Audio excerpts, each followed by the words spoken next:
Calibração do gap. Para iniciar o processo, clique em Settings, entre com a senha ServeGCR, clique em Regressar ou Entre. Na sequência, desça até Platen Calibration. Então você tem 4 opções. Nós vamos em Calibração do gap ou Gap Calibration. A primeira pergunta vem: qual a dimensão do teu instrumento de calibração? Se estiver utilizando a ferramenta que acompanha a entrega do equipamento, uma ferramenta em L, são 80 mils. Se você estiver utilizando a ferramenta de calibração do McDonald's, são 400 mils. Na sequência você verifica quais são as temperaturas para calibração do gap. O padrão brasileiro, 177 graus para a chapa e 218 graus para o Platen. Se tiver diferente, você tem que fazer as alterações em Platen Settings. Aguarde o aquecimento da chapa e do Platen até a temperatura correta para a calibração do gap. Uma vez com a temperatura atingida, o Platen vai abaixar na posição do Home Position, que deve estar entre 1500 e 2300 mils. Se o Platen abaixar e estiver fora dessa faixa, vai apresentar o erro E63 ou o erro E64. Ao centro você tem o campo com o instrumento de calibração que você informou de 400 mils e à direita a posição que o equipamento reconhece estar atualmente. Vamos fazer a aproximação do Platen na chapa, nesse caso abaixando para 400 mils, que ainda fica uma folga, não corre o risco de bater o Platen na chapa. Quando chegou na sua aproximação, procure começar pelo lado esquerdo. O motivo disso é que as versões mais antigas de chapa só tem um ponto de ajustagem, e nesse caso a gente já tem 2 pontos de ajustagem. Inicie analisando a quantidade de roscas que você tem possível para fazer a ajustagem. Nesse caso você tem aproximadamente 1,5 fio de rosca, então é possível fazer o movimento mecânico tanto para cima quanto para baixo.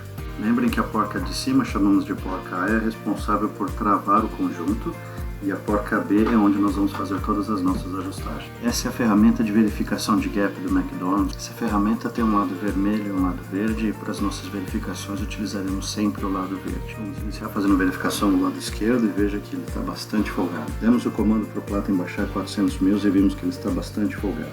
Então temos aqui a informação de que ele está em 400 mils, a informação da nossa ferramenta de calibração e também a posição atual do Platen. Vemos aqui que ele está bastante folgado, aproximadamente uns 80, 90 mils. Vamos fazer uma nova aproximação. Então nós temos 2 passos. Primeiro a gente vai subir o Platen, porque a gente precisa dessa precisão, e depois nós vamos baixar para 80 mils abaixo do que a gente tinha inicialmente.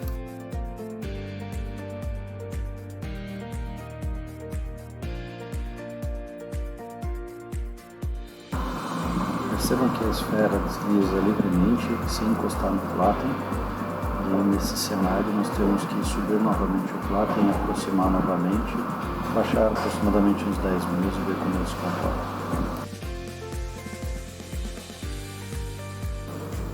Antes de subir e verificar o Platen, vamos verificar a posição atual do Platen.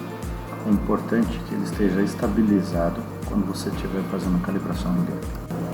Uma vez estabilizado, vamos verificar como é que está o Platen. Veja agora que ele está bem próximo. Agora nós vamos para os ajustes mecânicos. Em nossa verificação, vamos ver até onde a esfera vai até sentir a primeira frição. Esse é o ponto que nós precisamos ter a frição e a ajustagem correta do Platen. Então nós soltamos a porca e fazemos o movimento de soltar o parafuso de ajuste até sentirmos uma frição neste ponto que é do nosso interesse. Encontramos, ele desliza até aqui e trava. Com a esfera fica tudo mais sensível e você também consegue escutar o barulho da frição do Platen na chapa. Para uma visão de cima, você consegue verificar que a nossa ferramenta de calibração está exatamente alinhada com o nosso parafuso de ajuste, e este é o ponto perfeito. Agora nós temos que replicar essa calibração também para o lado direito. Assim como fizemos do lado esquerdo, vamos soltar a porca de trava e fazer com que a porca de ajuste abaixe até o ponto de sentirmos a frição do lado direito. Veja que prendeu um pouco antes, então nós giramos no sentido anti-horário para subir e sentido horário para abaixar até ele estar na posição correta. Agora que ele está alinhado com o parafuso, fizemos um movimento de ajuste grande, vamos fazer uma nova verificação do lado esquerdo e ver se não houve nenhuma alteração.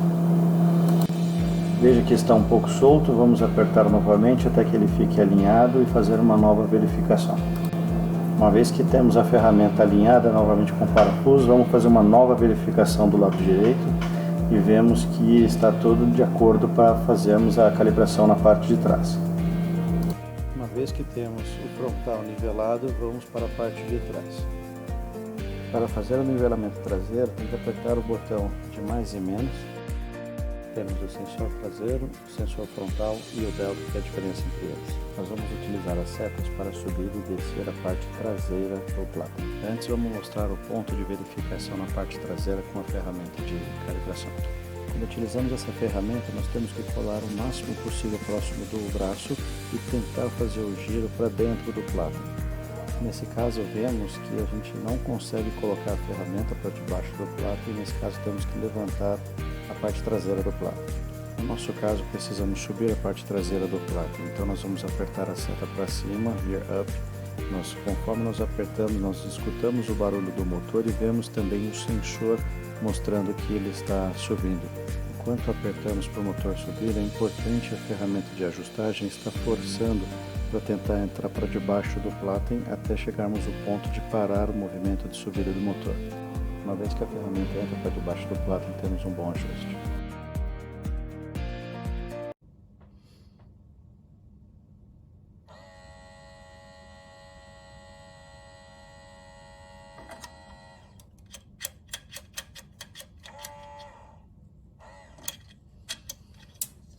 Você percebe que a ferramenta, assim que entra para debaixo do Platen, já tem uma pressão. Uma vez feito isso, não precisa fazer nenhum outro ponto de verificação na parte traseira. Uma vez que ajustamos a parte de trás, vamos verificar novamente a parte da frente. Veja que ele está um pouco apertado. Levante um pouco até você ter a percepção do ponto correto de calibração. Uma vez que você fez a ajustagem do lado esquerdo, verifique novamente do lado direito e garanta que esteja no mesmo ponto alinhado com os parafusos de ajuste.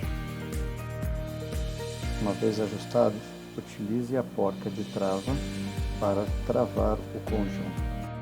Para garantir que não vai haver qualquer movimentação, utilize duas chaves para você fazer o movimento de trava. Uma delas você coloca na porca de ajustagem e a outra chave você coloca na porca de trava, fazendo o movimento inverso, mantendo sempre a posição aonde você calibrou o equipamento. Uma vez que você está com tudo travado, você aperta o botão de voltar. Uma vez na tela principal de calibração, você aperta Update. Certifique-se que o valor da posição atual está 5 mils acima do que a tua ferramenta de ajuste. Nesse caso, 405 mils. Se você estiver utilizando a ferramenta ML, que são 80 mils, ela vai aparecer 85 mils. Na sequência, aperte Teach, onde você vai reiniciar todos os seus sensores para o reconhecimento dos produtos.